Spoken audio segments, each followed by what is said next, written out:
Okay, we're live. Ready? Good. Okay. All right. Good evening, everyone. Well, good afternoon. It's actually only 5:30.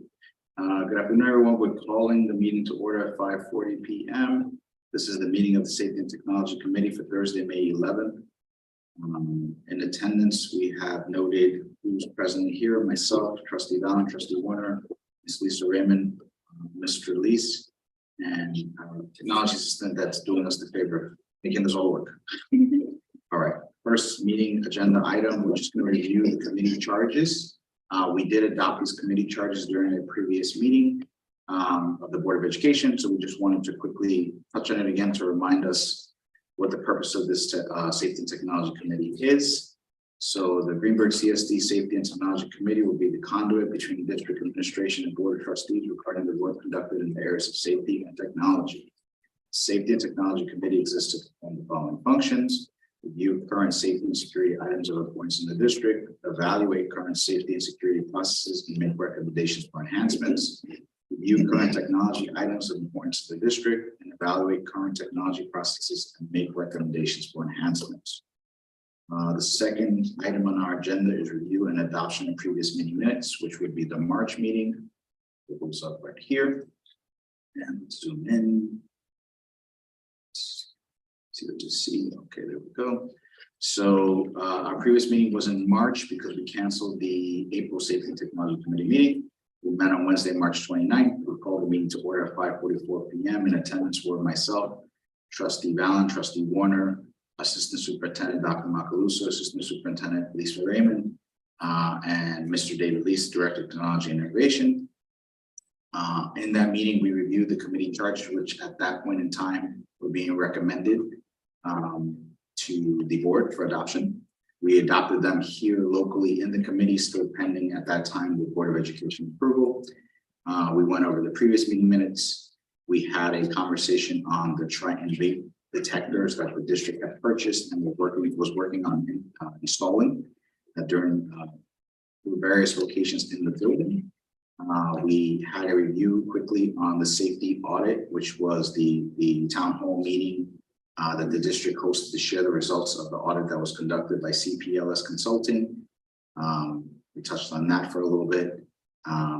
Next steps there is a application called a TAP app that's going to be rolled out to building and district staff that will facilitate initiating an incident in the event of a situation. It's more like for reporting purposes and awareness for the rest of the building, and that's being worked on. We talked about the safety management envelope. The district was looking for a solution that would bring together visitor management, cameras, door access, and other safety features in a single console.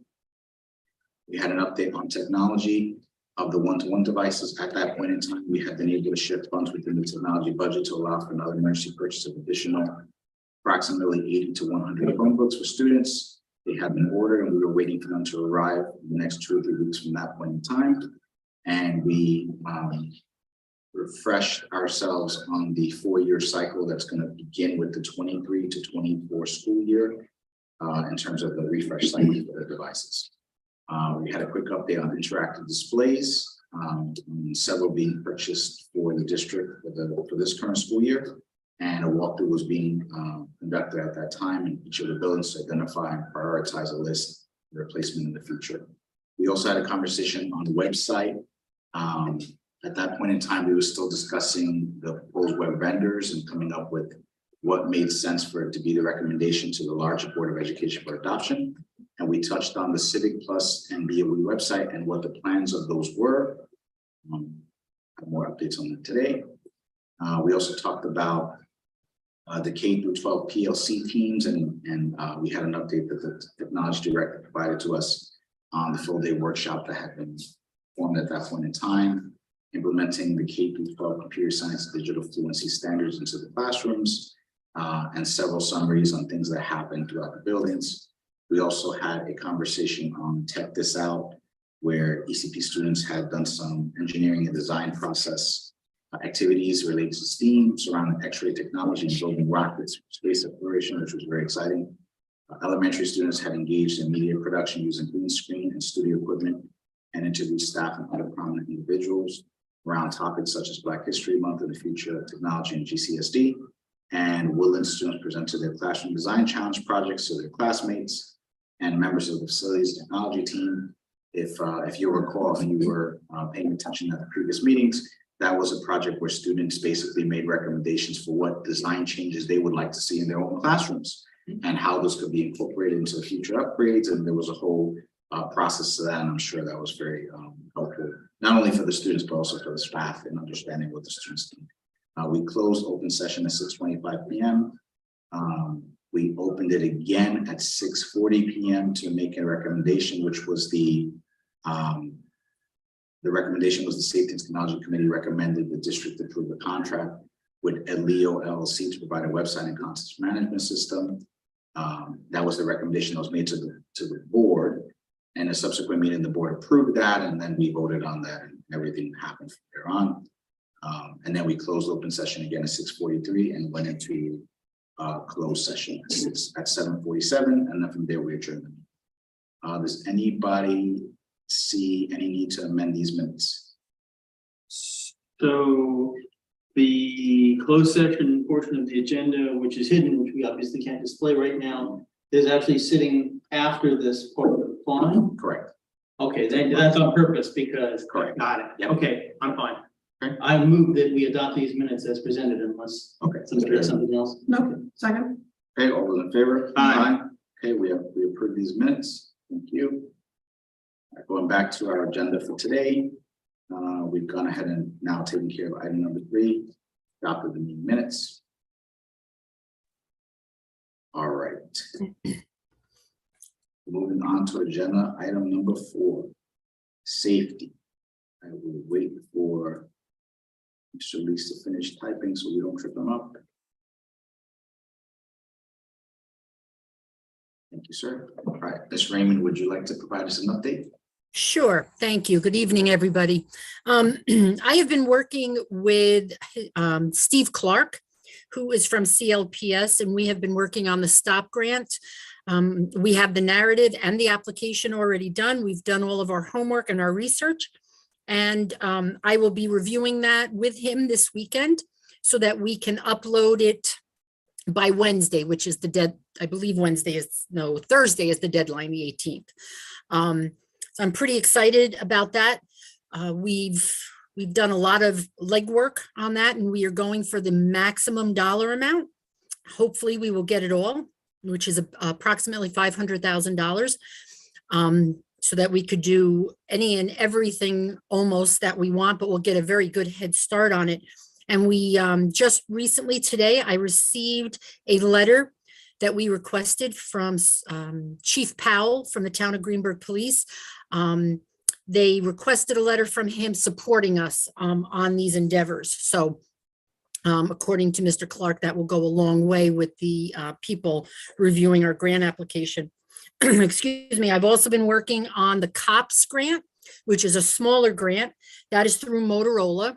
They have been helping Dennis Pugliese and I do that. That is also due the 18th. We are pretty good with that one. What we're concentrating for that right now will be the repeater on the roof of the Woodlands Middle High School. So there isn't a break in cell service, new radios, a panic button, and there was something else. New radios for all schools. So hopefully we'll get that one too, and then we'll be on a really good trajectory in getting our safety up and running. Tomorrow, Mr. Lees, Fernando Santos, the SSO at Woodlands Middle High School, and I will be going to the School Safety Symposium, which is being held at Westchester County Community College. And they are concentrating on an event that happened in Texas. The guest speaker is a superintendent from Texas. She will speak first. Then they have a whole couple hours dedicated to just technology and security in our schools. And then it is followed up with how to debrief after an event happens. So I'm hoping that we'll get some good information there so that we can put it hopefully Not maybe, it depends, I guess, what we're getting in our district-wide safety plan, and or the principals could put it in their school plans. And Dr. Iverson would have this information if an event did happen on how to debrief from it. We're also invited recently on June 21st. The town of Greenburgh police are holding another seminar, and we have been invited to that one, and I will be sending people to that also. As we get more information, I will give you an update, and I will put it in my board packet for the weekly update.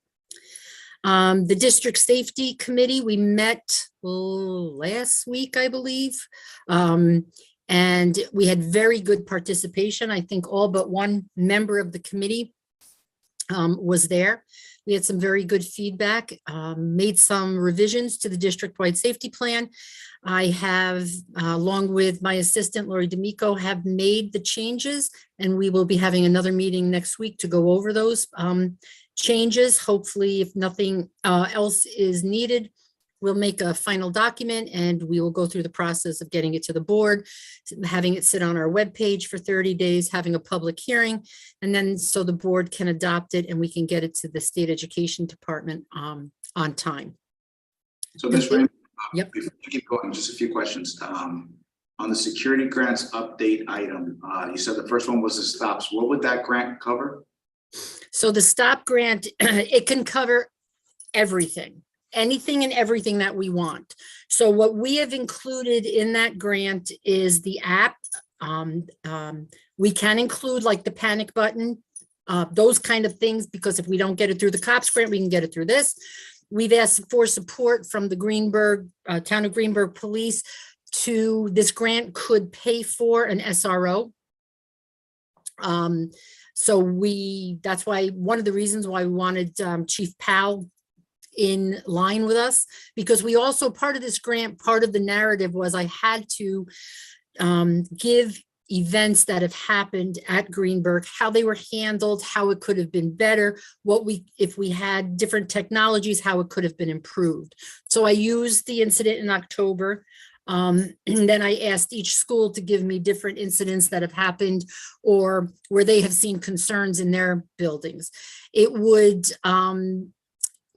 especially in the Woodlands Middle High School, Dr. Iverson would like to get a system where the students will have to have an access to get through different levels of the doors.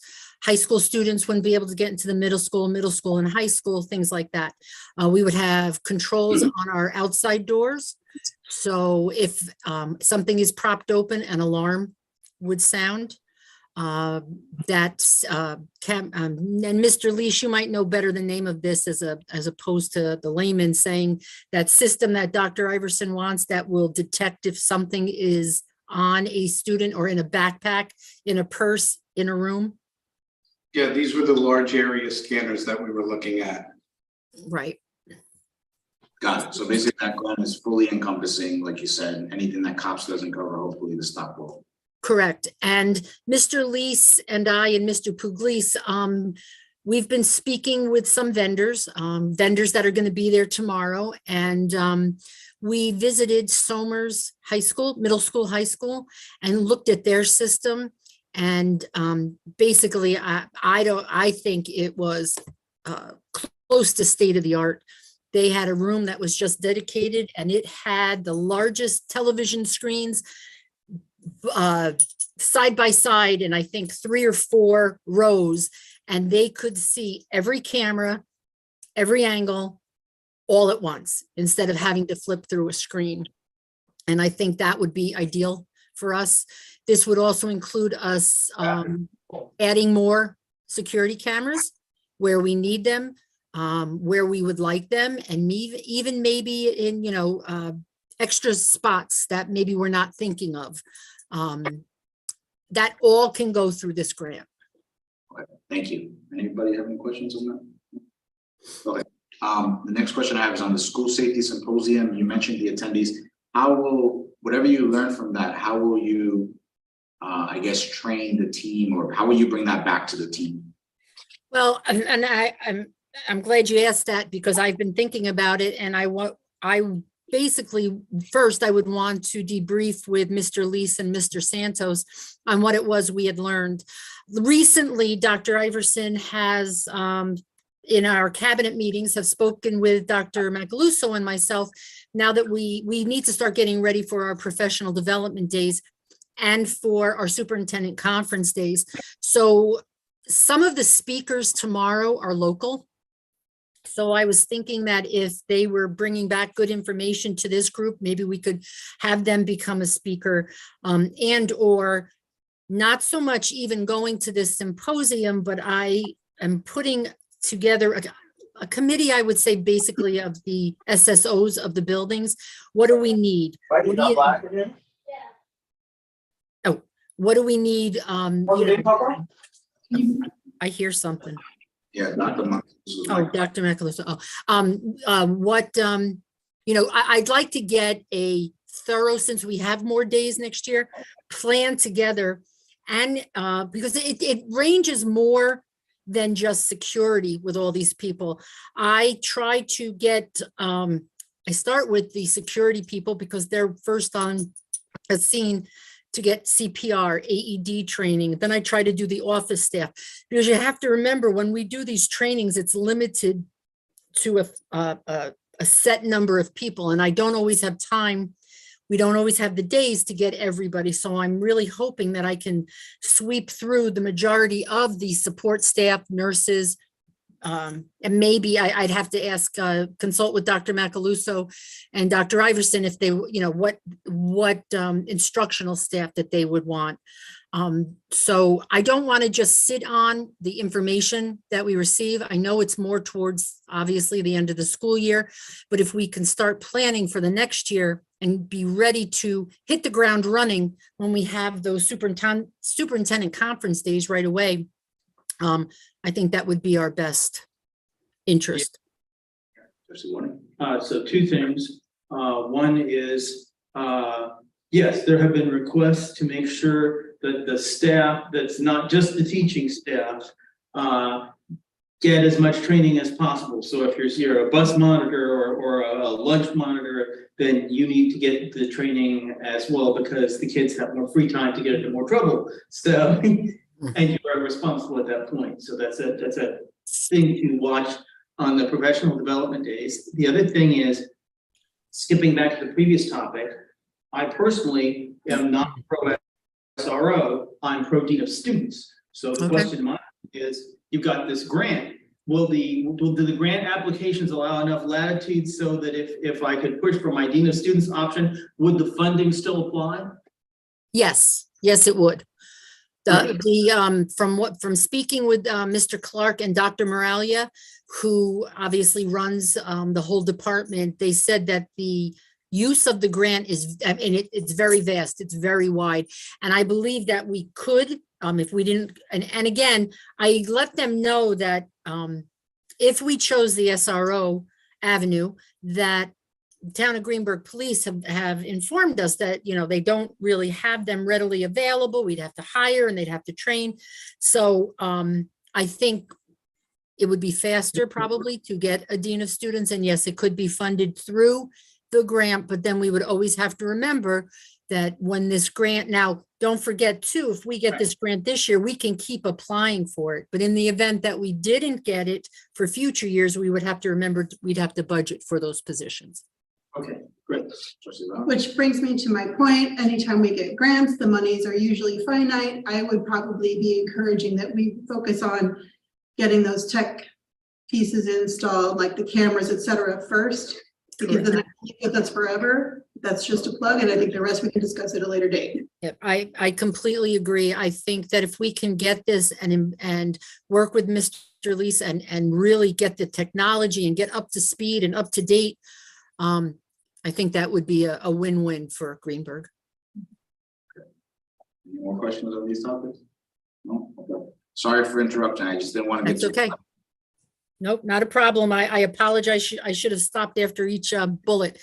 As far as the vape detectors are concerned, I'm going to turn that over to Mr. Lees. He's been working with Mr. Pugliese on this, and I think he would be better to explain this to you guys. Okay, so in regards to the vape detectors, we've mentioned previously that we've purchased the vape detectors. They're on site, we have them. We've since also commissioned the wiring work that needs to happen to install them. We've also we needed to purchase a switch, so we had to get a new PoE switch to add that capacity in order to facilitate the installation of these power over Ethernet devices into our infrastructure. Unfortunately, while we've ordered it, the purchase has been made. They're telling us 77 days out before we get it. We're hoping it sooner. The clock is already ticking. We're probably already 7 to 10 days already into that process. But we expect that as soon as it gets in, we'll have the wiring done, we'll have the detectors mounted, and we'll honestly be able to use that time to build any process training amongst the faculty and administration, discuss how we'll be managing and handling them, how the apps will be set up, so we can do other work in the process. So it'll be down to just plugging them in once the switch is in, getting it configured and plugging them in. Sounds like some time. Okay, so I was here one day when we had what I thought was fire drill, and it turned out that it was not. It was a vape problem. So the question is the vape detector more sensitive than the fire detector, so it will go off first before we evacuate the building? So just because of the technology of the sensors, they are slightly different. So the smoke detectors will pick up kind of a hazing or a fog-like kind of disruption in their beams, but the vape sensors are more kind of moisture based or vapor based, aerosol based. So yes, the answer is yes, because it's looking for something different. So it won't necessarily trip. What the vape detector will detect will not necessarily trip the smoke alarm. Okay, Right away, like Right. the vape detector is much more sensitive. right. So then our procedure will be, we have to develop a procedure such that, okay, oh, look, your vape detector went off, and then 30 seconds later, your fire detector. Right, so we have to figure out whether to evacuate the building or not. Correct. Well, the good news with the vape detectors is it comes with a whole package. So it's tied, it's a smart device. So it's going to be communicating with us, and that'll be the piece of when we integrate for smart devices. So our phones will get an alert that the vape detector went off. So consequently, we get the alert, and then 10 seconds later, 30 seconds later, a smoke detector goes off. Good, and it's in the same proximity. You have to see if it's right, matches. That there's a Okay, good it matches, and you look and you say, do we evacuate, do we not? Exactly right. But in any instance, every level of security and safety and following our protocols is always paramount, right? For the safety of our Right, because the students. fire department might have an issue if you don't evacuate when the alarm went off, Right, until they give right. you the go ahead on the new protocol. Right, so in an abundance of caution, always safety of our students comes first in protocol, and we have those procedures in place already. My goodness. Mr. Lees, the only question I have there is, do we have another PoE switch that we could swap out? So there's a possibility that we could do something, because as part of the infrastructure upgrades, we've also ordered switches. So that might allow us to kind of reallocate or do that. So yes, if an opportunity presents itself, that comes in first. We can certainly, because it's all on the same standard, you know, it's part of the infrastructure. So the spec for the vape detector switch is the same as the switches that we're putting in for everything else. So that's fine, it would be interchangeable. So if something comes in sooner, we can use that for the vape detectors. And then when that comes in, we can just plug it into the infrastructure project. And then the last question I have about the vape detectors is, I'm presuming those will be on their own VLAN subnet so that they're separate from everything else, et cetera, right? Yes, I appreciate that question, and you're 100% correct. Yeah, they would be on their own beam. Sorry, I'm gonna go backwards again and then maybe a little forwards. Going back to the repeater on the roof, if that comes in via the grant, I wanna say, and then let's pretend we go for a bond to repair our roofs and suddenly we're working up there. Is there a secondary location that can be placed and still be functional? Or would it be placed In up the there? interim? Yes. So what we would likely, I'm just going to brainstorm this Yep. with you. What we could likely do is since it'll be roof mounted, we can do a temporary stanchion or something that doesn't need to be permanently fixed, and we could just move that to that temporary movable piece and just use temporary anchoring to keep it in place. Okay. Yeah, that's my thinking, how we would handle that. And then before we move on to most likely technology, I think Ms. Raymond, you'd mentioned at the board meeting the other day I believe that the Westchester County approved the law to do the stop arm. Yes, yes, From they the did. bus. Thank you. Yep, Mhm. thank you very much. So I have been, I've been working with Frank Gunn to get these stop arms on the bus, and we found out that it had to go through Westchester County. They had to pass a law, et cetera, et cetera. Well, they went ahead and they did that. That's all done. Then Dr. Iverson received a letter. She passed it on to me. I contacted the representative in the letter and told him that Greenburgh is very much interested. Please send me the intermunicipal agreement so that Dr. Iverson can get it approved by the board. We can sign it, and we are in the mix. So we don't need to do anything with Greenburgh Town. It's just between the school district and the county? Correct. Okay. So at some point I thought I'd read in the papers that the town might have had to pass a law, but great. I think all of that, if that had happened, that all has happened now. Okay. And I had, Frank has been in touch with them, and the man, actually, the representative actually contacted me today, said that he acknowledges the receipt of my request. And Greenburgh Central School is the #1 school to get the stop arms. We were the first ones to respond, so we are #1 once the IMA is done and once the RFP goes out, and whoever gets the bid, which I would assume is the bus patrol who has the stop arms, and then we will be the first one to get them on our buses.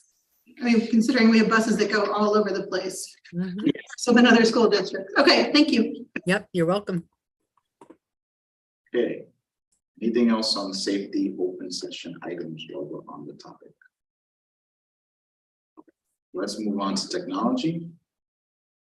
I'm actually going to start by asking to amend the agenda to add an item. It was a late arriving item this afternoon, but it's good news, and I want to be able to share that publicly and with the committee here. If you'll indulge me, sure. So the topic will be interactive displays for our schools and our classrooms. So I mentioned in the previous meeting that it was our plan that in the school year that we would do a first phase of upgrades to our ending of life smart boards and smart board devices that are coming to end of life, and upgrading them to fully interactive display boards. They've arrived today. So we've already done the walkthroughs and mapped out. In this first round, roughly 35 installations, 14 or 15 of them will go here, and then 7 in each of the other buildings. And that number was really based on what needed to be updated and upgraded, and kind of to try to keep it proportional to the population in the buildings. That being said, at the end of this first phase, because we had done a phase in the last 2 years of these interactive display boards, we really need to only do one more phase of this, and I only see us maybe even needing perhaps a dozen more to get us to fully have replaced our smart boards to moving to all interactive displays. You look like you have a question. Yeah, sorry, I'm thinking, okay, I appreciate the yay. And I appreciate the fact that we're actually doing it somewhat equitably by focusing on student proportions. However, I'm just gonna ask, I'm assuming we talked to building leaders or teacher leaders, I'm just wondering, are they used more often in the elementary buildings than in this building, for example? Like, I'm wondering if we considered the usage and not just the student placement. Absolutely. So the building principals in each of the buildings were an integral part of these conversations and the walkthroughs.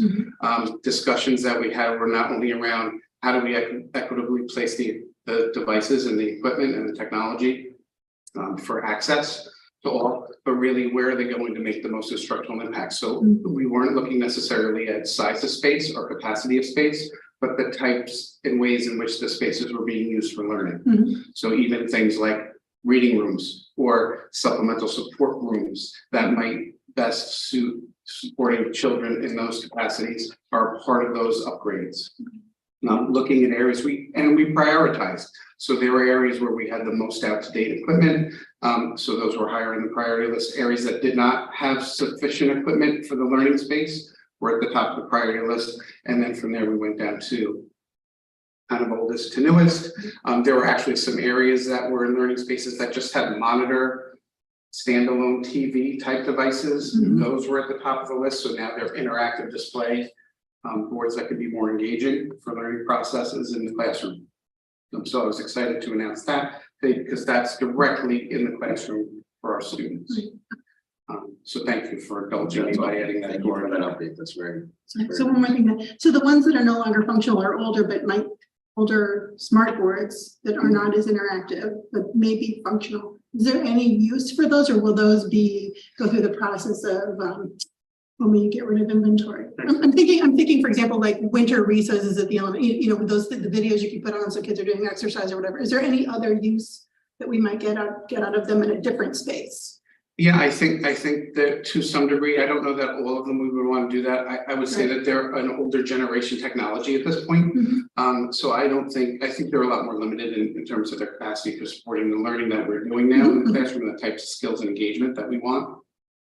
But that being said, it doesn't preclude us from using them in other spaces like large instruction areas, gyms, auditoriums, even cafeterias, to have spaces to further engage students. Yes, so those will be, I don't think there'll be an immediate surplus, but ideally the primary instructional areas will have these interactive displays. And then we can look at how we would want to resource these if they're applicable in other spaces. I mean, they may not have serve a real purpose elsewhere, but just to consider it if certainly, I think part of the decision in kind of replacing the two is not only as part of upgrading our own infrastructure and wanting to provide better technology for our students, but they're getting to the point where we're replacing bulbs often. The projectors that are part of that unit are breaking, like they're just beyond the day-to-day maintenance that we would do as techs on site. Yeah, I've seen like the ghosted boards and you can barely discern what's. Yeah, so we've gotten our mileage out of them, and I feel happy about how we've used them. So that being said, thank you for allowing me to add that. I wanted to add some updates to the one-to-one device program for the remainder of this year, and also some news into how we'll progress into next year. So we are expecting, I was expecting them Tuesday to get the newest shipment. They haven't come. I'm being told that they're still slated for this week. Tomorrow's Friday, so I'm hoping I'm getting them. The good news is over the course of the year, we've been working on implementing systems to streamline our work and efforts.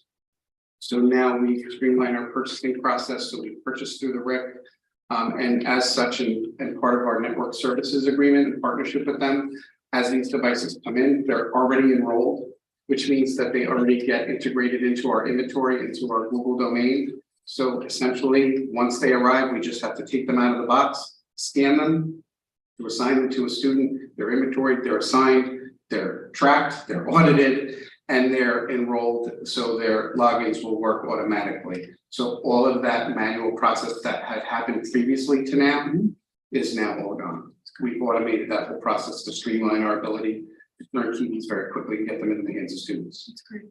So I'm very excited about that. That will help get us through the remainder of this school year. Again, I think one of the questions that came up was how are we going to manage our flip the bit and reboot on our one-to-one device program? So some updates on that. In the beginning of June, and we actually had a broader discussion this week in our administration, larger administration group about the timeline for this. So beginning of June, we're going to start communicating out to families, out to buildings, that we're going to be collecting everything back this summer so we can do updates, so we can realign the devices appropriately by grade level. And we can start putting them on a rotation cycle for replacement and surplusing as necessary. So that'll happen. My vision for that is that the elementaries will just be returned to the buildings. They'll stay in the homerooms, and then we'll, through the tech department, do our work with those in the buildings, and then redistribute them as we need to. Here will be different. I'm working with the building administration, and we're going to develop a process for that. We're still kind of hashing that out. There's a couple ideas on the table for how to best support that. That I think the needs of, like the elementary kids, we could probably start collecting a little sooner, and it's easier because they're in a homeroom. Here, they're a little bit more mobile, so we just need to coordinate that a little better. But likely, we'll probably have a couple of last days of school. I'm envisioning that we'll set up some kiosks and just start turning things in and have a sign-up sheet, and that way we could track what comes in, and we'll know. I think for further discussion and part of our looking forward is now how do we roll this back out? So the plan is over the summer, we'll have fully re-inventoried everything, taken full stock of everything we have, realigned everything appropriately by grade level, and to align with our new replacement cycle based on where things are in their life cycle. The good news is, in some regards, is that we were lucky to be able to make some purchases this year. So it's given us a head start in a way in that first cycle placement that we have 3 or 4 years with these purchases now. So that will help us jumpstart our first year of the replacement cycle, the 4-year cycle. So one question on that. Yeah. We talked about during a previous meeting, the summer reading that the teachers tend to assign to the kids, and lots of times they tell them, go to this website, and you mentioned that there's the single sign-on capability that a lot of them aren't aware about. Is there a plan as part of that communication when we're telling parents, hey, we're collecting the Chromebooks, are we also communicating to them, by the way, if your child has summer reading assignments that are typically accessed via our portal, is there like a refresher on that that's going to be part of that? Yeah, I think part of the bigger vision around even upgrading the website, especially within the different areas that, specific to the technology department, is building out an entire building on the idea of parent university and having a technology domain around parent university to be able to have those resources available to parents. So yes, all of that needs to be done. The good news is that even if we're collecting devices over the summer, their logins to their GCSD Google accounts will work on any internet-ready device. That also protects them under our filters, even if they're not on our device. So once they log in using their Greenburgh account, they're protected. Okay, so I believe we're distributing one hard copy book to kids for summer reading. That's correct. And giving them access to either, I don't know, it's Greenburgh Public Library, the ability to read online over the summer. So then, okay, so you pull all the devices in, and then you reissue the devices, and a whole bunch of kids will have access to their own devices at home that they can use for that program, but some kids may not. Is there a way that you can redistribute some devices before the fall? Yeah, I don't see why not. Do you want to add to that, I'm Trustee? just gonna say prioritizing the kids maybe in summer school. Yeah, that's important too. Yeah, okay. Okay. Right, I think especially with this newer part of the fleet, there'll be less to do to turn them over. So as we get them back, whatever we don't hand out from this batch, certainly we'll have at the ready for like things like summer school. I think we can probably coordinate with the buildings in some shape, way, or form to be able to have a summer sign out program. I expect that to be less and more. And honestly, I know that there's a little bit of a lift here. And it may be, it's a transition. This is something we haven't done. And this will be like a one-time, right? So we need to commit to doing this in order to build the sustainability moving forward. So I hear you. I understand that there's a need, and I think to a scale, we can support all of those things. But I want to make sure that what we do, we still maintain our plan to roll out and reboot for the summer. So we roll this out. And there's gonna be some kind of summer sign out list that kids can sign up for before they surrender their devices, so they have the plan in their head, and it's like, okay. I mean, I'm thinking I'll probably use technology for that. The library systems where we sign up books, or even honestly, at this point, the inventory system that we're using now that we implemented to assign the devices, we can equally use that to. It's become so automated now. It's really with the barcode scanner and Great. things to do. Great. So, yeah, I'll make a note that we can just kind of build a more formal plan around how we can accommodate that. Because I think conceptually it makes sense, right? Yeah. But I'll work that into a formal plan for what that actually looks like. So thank you for that question. I think another question related to the one-to-one devices was moving forward, how are we going to kind of communicate this all to the community? So after the battery of the first collection, figure we'll give parents a couple breaks. The school year ends, they want to go on vacation, they want to take a break and not have to look at the emails and the calendars and everything else. But by mid-July, I would expect that we're going to, well, one, have the resources up online and available. That includes all the updated forms that we've worked on this year. And my expectation is that we'll do that in a digital format. That'll be email driven and audited through a system to collect those forms electronically and then tied to the student record. So we're not doing that with papers and manually trying to keep track of those things. And then that will stay with them in perpetuity through their career with us.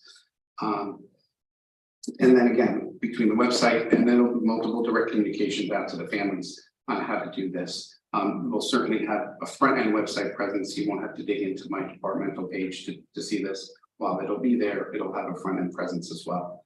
We'll communicate through the principals. So there'll be multiple venues. We have our communication system. And then the expectation is during those last 2 weeks of August, people are finishing up vacations, so we have staggered availability of parents. But due to 2.5 weeks of August, will be dedicated to having kiosks and we'll decide on locations. We don't need to pick them now. They can be here. They could be in each of the buildings. And we've already, like I said, we've already kind of implemented the systems and the structures and capacity to handle this at a larger scale and a much more automated rate.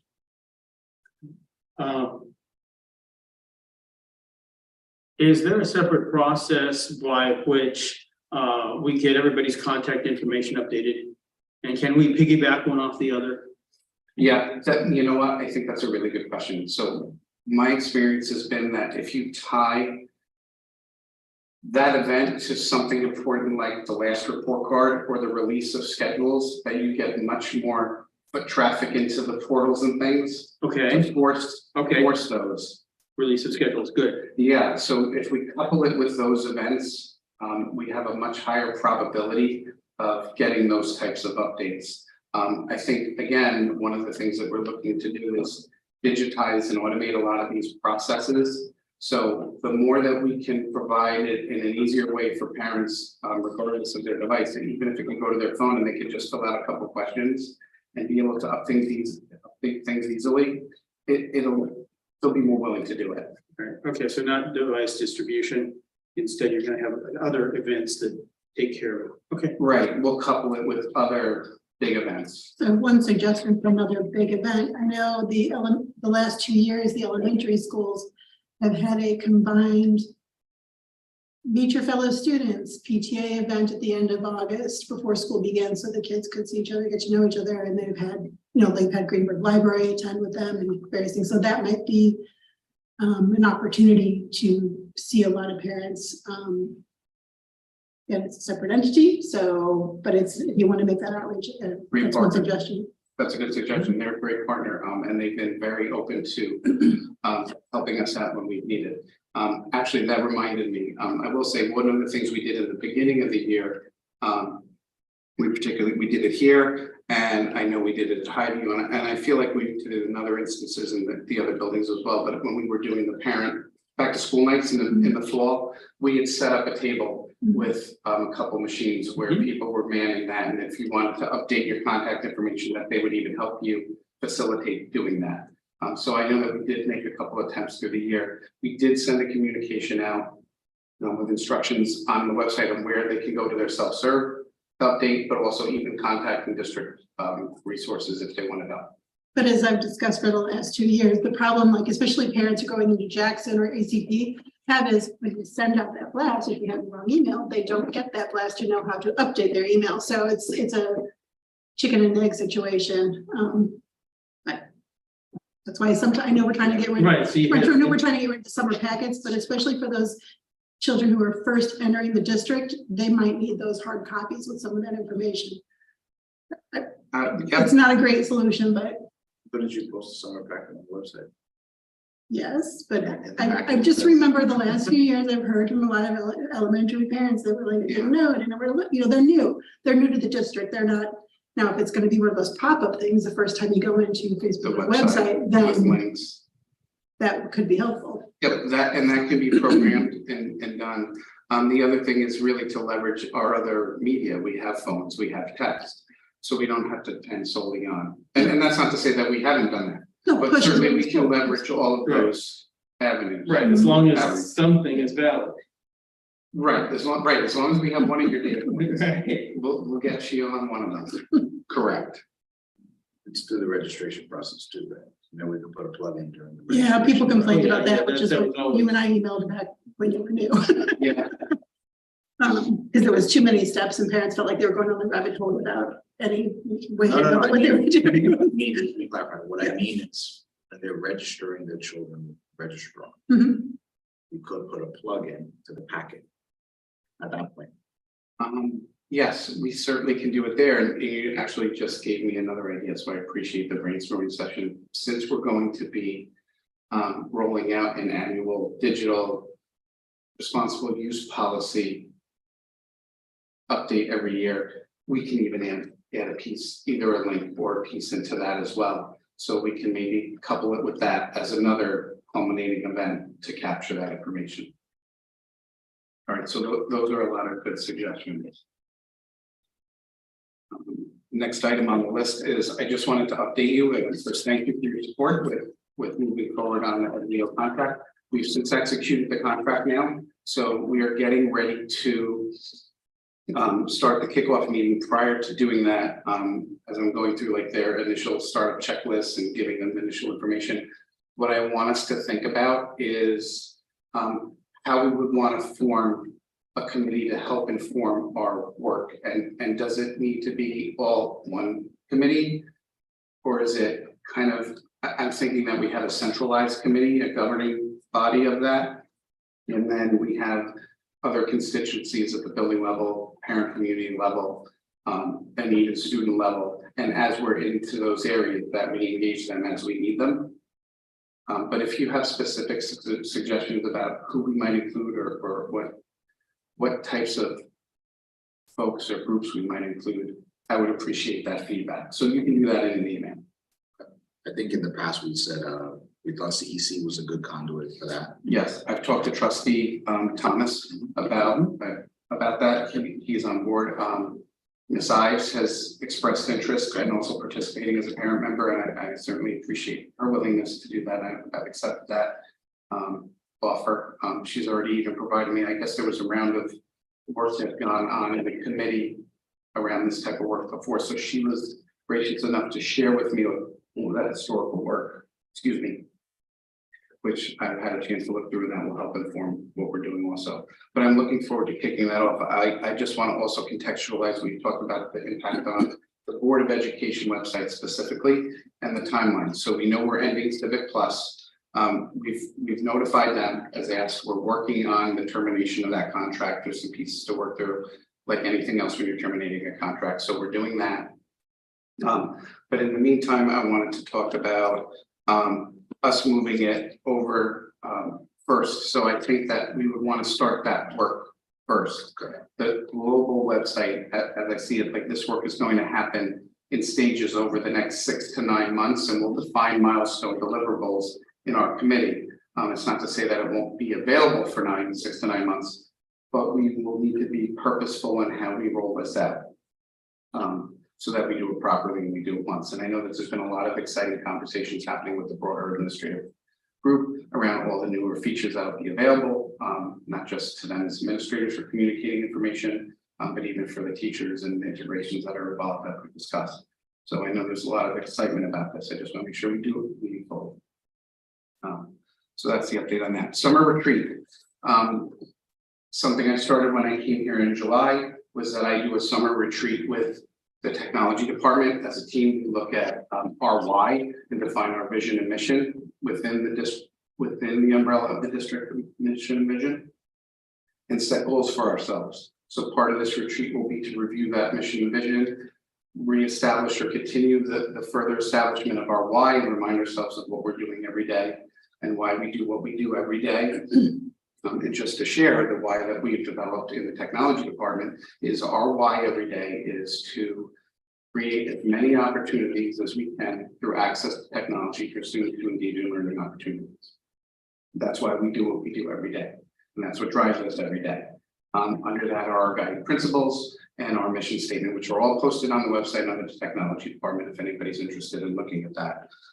But I wanted to extend part of that retreat time to this committee. I think it's important that as we establish now a set of guiding principles and charges, that you're incorporated into that why, and that we're all part of that strategic plan.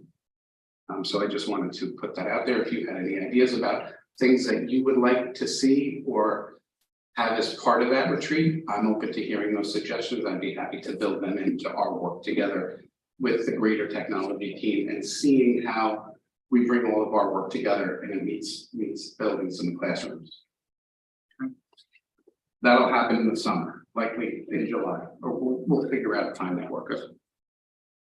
Okay, so the obvious thing is that I look back fondly to the pre-COVID years when we had a STEAM director and you would go and you'd say, oh, the ECP and kindergarten kids are using this particular set of technology to teach them about tech and this particular set of technology to help them learn everything else. And then you go up grade level by grade level and make sure that there was something plugged in at each grade level. And that, you know, obviously the building administration does all of that. I know that in the past there's an administrative retreat where all the principals get together with the superintendent and they're planning things at high level. Are we connected in with that? Or is this a completely separate thing where we figure out what we want and then throw it over the wall to them? What happens? No, this is part of that. Everything starts with the overarching district vision, the strategic goal, the superintendent's priorities, Board of Ed goals. That's the core of everything we do. Our vision of a graduate, our portrait of a graduate, all of that, it's all embedded in that global work. And then what is our role in helping those things be realized? So it's just a micro piece of that macro view. Okay, so your wish list gets generated from the strategic plan. And okay. Right. And so you look at that and you go Right. one level below what's in the plan. And you say, okay, how do we get to this 20% benchmark? And how do you fill it in? Okay, great. That's exactly right. That's a framework. The things that inform that are not only the things that are coming back from the buildings, from the teachers, from the administrators, from the students, but our computer science and digital fluency teams, right? We have a roadmap vertically across the grade. Digital citizenship, all that stuff. Yeah, exactly. So all of those pieces come together, but no, we're not working on our own line. We're not recreating something outside of the confines of what has been developed. We are building on how we support the district's vision from our lens. Good. So to follow on that, I think when I've spoken to you and when we are in this committee, I think you're already taking a really holistic approach to it. Because I'm not an advocate for let's just drop in thing, this is the special day for this and this is the special day for that. I think you're building it, like you just said, you're building it into the program and you're supporting the education that's happening in the classroom. And I really appreciate that because that's letting kids use technology, learn about technology and how they'll be using it day to day instead of this is a special day for X program and then it's gone and not otherwise. So I'm not going to really offer much as far as what you were asking this committee. I'm just going to, because I believe it's also in the strategic plan, I'm just going to use one of your mantras, trusted committee, and that's basically customer service outlook. I think when we've spoken, I see that coming through, but I'm just going to state it publicly. If we could just keep that in mind when you're looking at your why for your department and make sure that students first and how you're supporting the buildings overall. That's all. Do you have your mug here? Do you have your mug here? Your mug. So when we talk about that, I'm sorry for the sidebar. So we talked about the Greenburgh way through the technology lens. And that there were 3 guiding principles amongst the broader scope, which are do it once and do it right. Everything we do intentionally and with purpose, and everything is done with students at the center of it. And those are the 3 prime objectives that we follow, right? We talk about that. We start our weekly meetings reminding ourselves that this is where it all starts with our students. So I appreciate you bringing that up because you're right, that's important. We're a service department for our students, for our faculty, for our community. And that should be our mindset. Thank you. And lastly, and this is where I always get excited, is our tech house portion. So since our last meeting, we've had a lot of really good work happening, but 2 pieces that I particularly wanted to highlight. One at the elementary level, one at the secondary level. At the elementary level, I got to witness students engaging in a bridge building theme activity. But what was really great about that was like the global context of that. So when we talk about our philosophy as a district being an international baccalaureate school district, they really embraced those concepts and ideas, because not only did they talk about physically building a bridge and introducing things like materials, shapes, forces, but what is the purpose of a bridge? How do bridges connect people, places, and things? How does that help to make connections to the broader world around us? So it's really great to see the students engaged not only in the building and the design process, but in making those connections on really a more human level of how we interact with the world around us. So really great work in Highview Elementary School and Miss Hurley's class, so I appreciate that. And Woodlands here, we've been able to work in Mrs. Wise's class. They have just onboarded a new graphical arts technology tool that they're using in the social studies class to really engage in the students looking at current world events and things that are happening that are relevant to us now. Our debt ceiling, our inflation rate, things like, you know, state of healthcare in the nation, and developing animated characterizations of their points of view and putting their messages forward through technology. It was very impressive. They put together a whole slide deck of the work they did. It was quite incredible, and I was very impressed. Another thing that was going on, it's not in here, but I want to showcase it anyway, was in Miss Weir's class. I got to witness a group of students talking about cybersecurity and safety. But where it got very exciting was not just talking about the things that they can do to keep themselves safe. The students really started kind of moving the conversation into the realm of how can we as students support our student body in building awareness and making the school a safer place. Can we make things? Can we put them up on the hallways? And this was really organically all coming from the students. It was really great to watch them take the lead in that conversation and ownership of how they can contribute to making the overall environment in the school, at least through digital technology, a safer place. Responsibility about people's feelings and bullying, and their response to that and disapproval of that, and how they can support one another and how to advocate for others who are having a hard time advocating for themselves. So there's a lot of great connections that are happening through the technology and in these learning spaces. And I'm glad that we have an opportunity to share that with our community, that these things are happening. That's awesome. Anybody have any questions on that? I need to go backwards. I just want to confirm the devices that are about to come in are 125. Is that right? Actually 135. 135. Okay. And next year we're going to order in the fall and spring for the. Thank you. I'm sorry. Thank you for bringing that up. I meant to bring that up. No, actually, Mrs. Raymond has been gracious in working with me and helping me figure out this first cycle. And we do have in this current budget year some remaining CRISA monies from the COVID relief grants that came out to schools. So we're actually going to use that, and we've already started the process of getting that in place to be the first cycle of 23-24 purchases in the one-to-one fleet. So that'll be purchased by October, presumably, right? Because it has to be spent today. I hope, yes, it has to be spent by the end of September. But we've already started that process to move that paperwork forward and move those orders in now. So I'm hoping that that's even in the summer. I'm hoping that that's part of our September 5 rollout. So sorry, I'm just counting my. So earlier this year, we got like roughly 125 devices. Now we're about to get 135.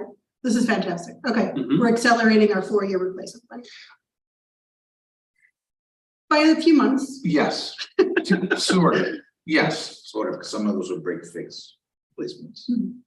We gotta keep that in the back of your mind. Right. Some You're of right. them weren't necessarily upgrades, they were, this thing is destroyed and now we have to get other devices, right? So that kind of influences that. So not as ahead as you'd like, but better than we were. All right, open session. There is one item I wanted to talk about. We did want to talk about, Mr. Lees, the transcript process itself. The process itself, I believe, is open session. If we get anything beyond the process, though, we will move that to closed session, so that we stay within the boundaries. So could you remind me the question? So I think we spoke about this in the fall, and I know spoken about it in previous years.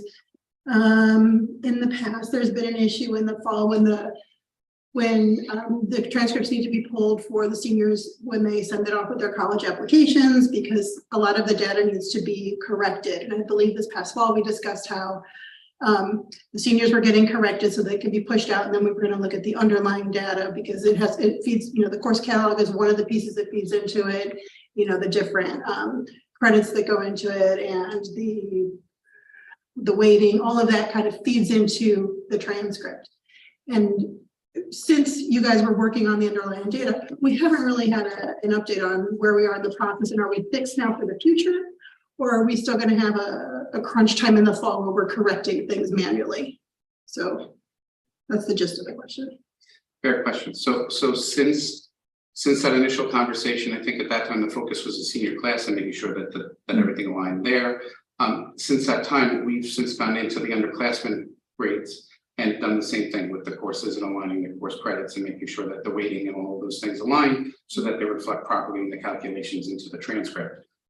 Additionally, there are certain benchmarks in the year, so mid-year regions, end of year regions, where we have opportunities to begin putting pieces that have gone in the transcript, and that also allows us to evaluate and kind of pull a full set of reports of transcripts.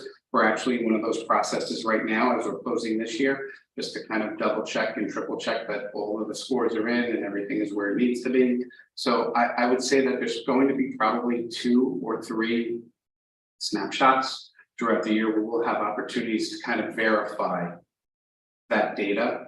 Not to mention the fact that I think we've also working with Mr. Smith and the high school administration have been very collaborative and open to including us in those conversations. And we know that there are certain benchmarks where we need to meet and get together and work. And I think we've developed process now where we've defined who's doing what in the process. And we're all very clear on that now. And what part of it is in the data portion of the technology office and how we can better support those functions in the guidance office and which portions are in the guidance office and how they'll maintain those pieces. So I do feel like we're in a much better place. I'm not expecting that we're going to be in that boat this year. I'm also expecting that now, having a full year in and having more time, that we've mapped out a lot of these things that have come up and now systematized them. Right. So we're not, oh, we have to do this or we have to catch this. We'll be ahead of these things. Right. So again, the holistic picture, you're systematizing it, because before it was just like playing goalie in hockey. Right. Yeah. Okay. Thank you. Any other open session items? Anything else you'd like to share in open session? No, just again, this has been an incredible year. I've engaged in a couple meetings with not only the department here, but with our partners at BOCES, and we were literally going through and mapping out the work we've done this year. It's hard to see when you're doing it every day, but when you get to take a step back and look at it, we've done an enormous amount of work in the domains of our infrastructure, of our security, even in terms of access and stability of our systems, integrations of processes and automation of processes. And I would imagine that a lot of that will come out in our retreat too, that we'll really unpack that and celebrate those things and then use that as a jumping off point to build the next year's goals for our work in the next phase of those pieces. So thank you again for your constant support. We really couldn't do it without you, so thank you. Thank you very much. All right, so that said, we're going to go ahead and end the open session, but let's first put the motion together. So is there a motion to go into closed session to talk about security cameras, additional security related topics, as well as contracts and staffing issues? So moved. Second. Okay, all those in favor? Aye. All right, so we'll go ahead and close. Thank you everyone for watching. This will be the end of the open session. We're going to go into closed session. At the end of closed session, we will essentially come out just to adjourn. So there's nothing really else to